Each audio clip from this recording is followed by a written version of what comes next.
Hi, this is Angela Murad at Amazing Kids. Now that SuperCore 50 is available in Spanish, I wanted to show you how it's possible to set up a button in order to toggle back and forth between the English and Spanish versions of the grid. So here is SuperCore 50 symbol sticks in English.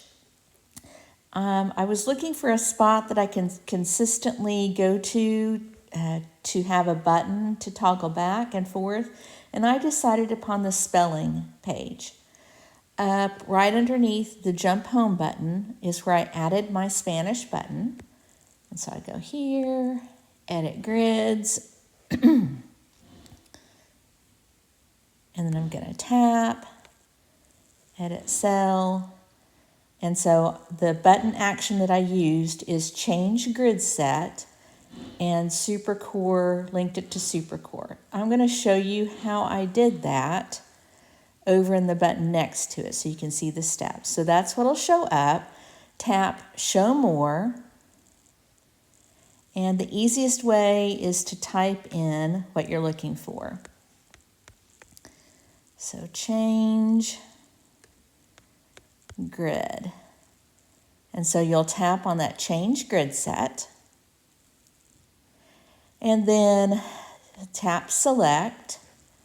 And then you'll need to know which one you're looking for, and it needs to already be installed on your iPad. And so I happen to know that my SuperCore 50, I need to add Spanish next to that one, but that was the one that I knew I wanted to link to. And so I tapped that, and then I renamed it Spanish. And then I added the symbol. And here where I live, the most common Spanish is from Mexico because I live in Oklahoma.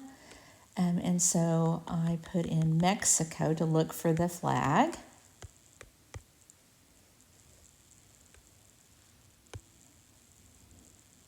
And like so. And done.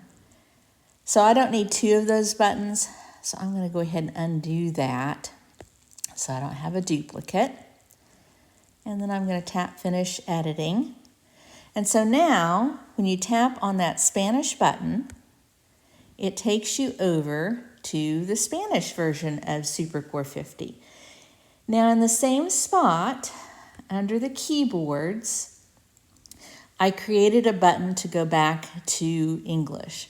Now, the key to doing this is whenever you're in that other language, you have to know enough of that language in order to be able to search for what you're wanting as far as the symbol. I just use Google Translate because it's been way too long since I've had Spanish way back in high school and college.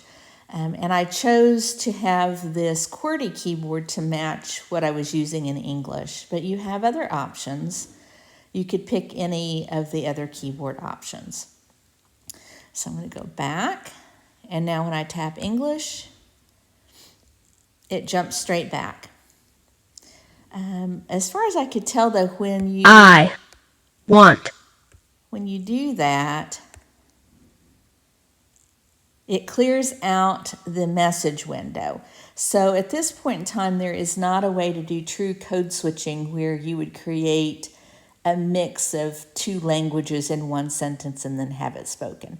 But at least you have a way now to be able to toggle back and forth easily between two grids. Hope this helps.